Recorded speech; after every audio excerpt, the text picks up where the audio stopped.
The silver anniversary celebration of the 1972 Miami Dolphins paid homage to perhaps the greatest single-season team achievement in NFL history.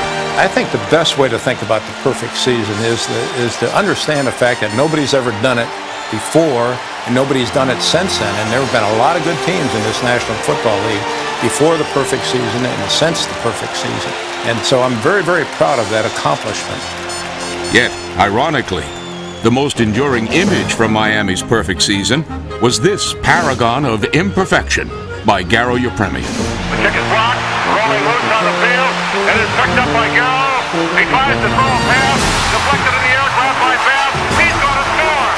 Touchdown. And the Washington specialty teams get their club on the board. And Garo got famous, a lot of notoriety from that terrible pass that he threw. And right now he's one of my closest friends, but at that moment, at that particular moment, I want to choke him.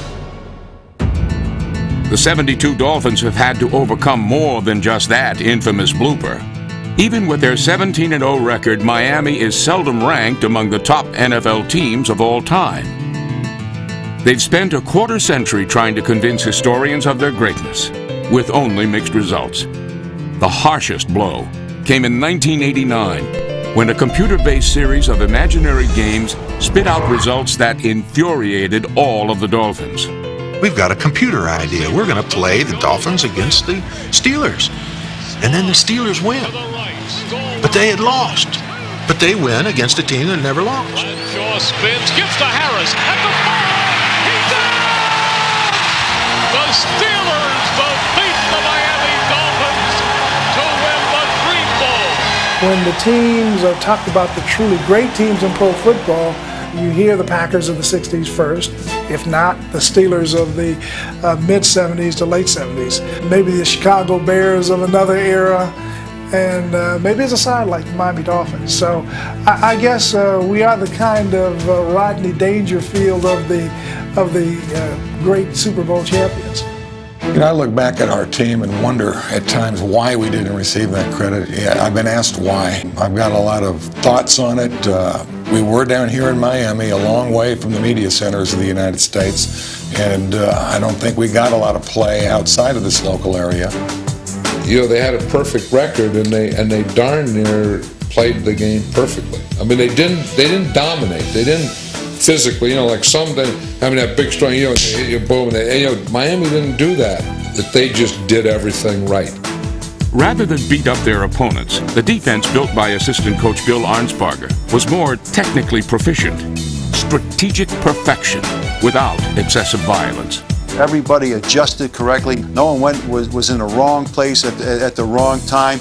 And when you do that, I mean, you're going to win a lot of football games. Arnsparger went through every single play of the entire year, and he said it was the most remarkable thing that he ever saw, that a defense could only make 13 mental mistakes in a whole year.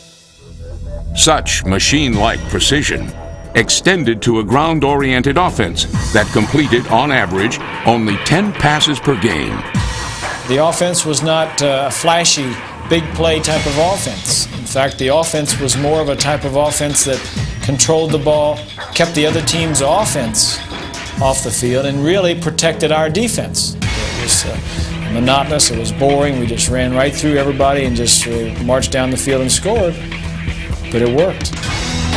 The Dolphins won each of their 3 playoff games by only a touchdown or less, and occasionally struggled against unimposing regular season opposition. At that point in time, we were not fallible. We had a couple of teams that shouldn't even have been playing in the same league with us that year, and they were the teams that really gave us the worst go-around. I don't think physically or speed or any of all the different criteria that go into the great teams in the NFL, I don't think we were particularly strong anywhere. We were smart. The ability to not make the mistakes, not to beat yourself. It is increasingly more difficult as the season gets longer for anyone to ever go undefeated again. For anyone to achieve perfection or just tie perfection by doing it over.